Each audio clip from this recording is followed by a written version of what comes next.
ये एक बहुत ही इंपॉर्टेंट टॉपिक है और यहाँ से क्वेश्चन रहने के पूरे चांसेस होते हैं। तो इलेक्ट्रिक फील्ड इंटेंसिटी हमेशा एक चार्ज के कारण किसी पॉइंट पे होता है। जैसे कि हमारे पास यहाँ पर एक प्लस क्यू चार्ज है, इसके कारण इस पॉइंट पर इलेक्ट्रिक फील्ड इंटेंसिटी फाइंड करनी होगी। या यहाँ एक माइनस क्यू हमारे पास चार्ज है, तो इसके कारण इस पॉइंट पी पर इलेक्ट्रिक फील्ड इंटेंसिटी फाइंड करनी होगी। इस इलेक्ट्रिक फील्ड इंटेंसिटी का जो फॉर्मूला होता है ई, इसकी वैल्यू होती है फोर्स पर यूनिट चार्ज, और यह चार्ज टेस्ट चार्ज कहा जाता है, जो आर्बिट्रेरीली मान लिया जाता है कि यहाँ प्लेस्ड है, ओके, या यहाँ पर प्लेस्ड है। तो यह जो हमारा चार्ज होता है क्यू नॉट, इस क्यू नॉट को टेस्ट चार्ज बोला जाता है, टेस्ट चार्ज, और इसकी वैल्यू यूनिट पॉजिटिव होती है, यूनिट और पॉजिटिव होती है, ठीक है। इसीलिए इस फोर्स को ऐसा भी लिखा जाता है कि limit q naught tends to 0 F by q naught, यह भी इलेक्ट्रिक फील्ड का फॉर्मूला होता है। अब दूसरी बात आती है कि इलेक्ट्रिक फील्ड एक वेक्टर क्वांटिटी है। कैसी क्वांटिटी है? वेक्टर क्वांटिटी है, और आप यहां से देखोगे तो आपको इसका यूनिट न्यूटन पर कूलम दिखाई देगा, और दूसरा यूनिट इसका वोल्ट पर मीटर भी होता है। क्योंकि यह वेक्टर क्वांटिटी है तो इसके पास डायरेक्शन भी होगा। तो अगर यह पॉजिटिव चार्ज के लिए फाइंड करें तो डायरेक्शन पॉइंट से बाहर की तरफ जाएगा, और निगेटिव चार्ज की तरफ फाइंड करें तो डायरेक्शन चार्ज की तरफ आएगा। मतलब इसका डायरेक्शन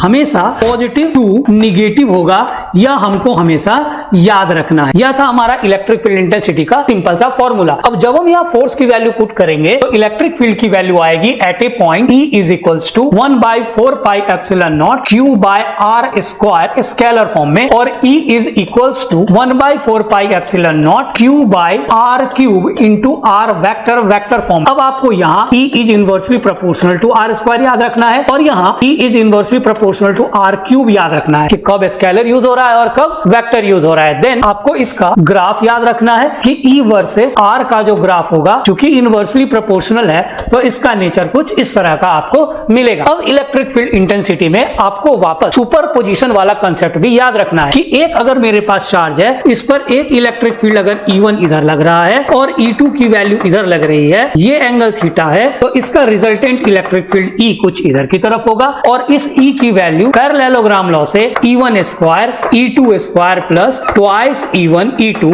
cos थीटा ऐसे ही लिखा जाएगा पैरेललोग्राम लॉ से। अब यहाँ भी अगर थीटा की वैल्यू आपका E1 और E2 का वैल्यू सेम हो जाए तो यहाँ भी थीटा अगर 60 है तो आंसर E√2 आप लिख सकते हो। थीटा की वैल्यू 90 है, आप आंसर थीटा की वैल्यू 60 है तो आप E√3 लिखोगे। थीटा की वैल्यू 90 है तो आप E की वैल्यू E√2 लिखोगे, और अगर थीटा की वैल्यू 120 आती है तो आप E की वैल्यू E लिखोगे। Is that clear? तो ये चीज आप ध्यान पे रखोगे। तो यहां से भी सुपरपोजिशन वाले क्वेश्चंस यहां से भी आते हैं, पर बिल्कुल फोर्स की तरह ही बनता है। ध्यान का रखना है डायरेक्शन। तो मैं एक क्वेश्चन को सॉल्व करके आपको डायरेक्शन का कंसेप्ट देता हूं कि मान लीजिए हमारे पास यहां पर एक ऐसा स्क्वायर है, और इस स्क्वायर के चारों कॉर्नर्स पे प्लस क्यू, यहां भी प्लस क्यू, पर यहां माइनस क्यू और यहां माइनस क्यू चार्ज दिया हुआ है, ठीक है। साइड लेंथ यहां पर मान लीजिए आपको L दिया हुआ है। आपको क्वेश्चन में कहता है कि डायगोनल के इंटरसेक्शन पर इलेक्ट्रिक फील्ड का डायरेक्शन बताओ। तो आपको क्या करना है? पहले डायगोनल ड्रॉ कर लेना है, ये इसका इंटरसेक्शन है, यहां पर हमें डायरेक्शन बताना है। तो सबसे पहले आपको चार्ज का नेचर देखना है। चार्ज का नेचर यहाँ क्या है? Plus Q. तो इसके कारण इस पॉइंट पर बाहर की तरफ आएगा इलेक्ट्रिक फील्ड E, ओके।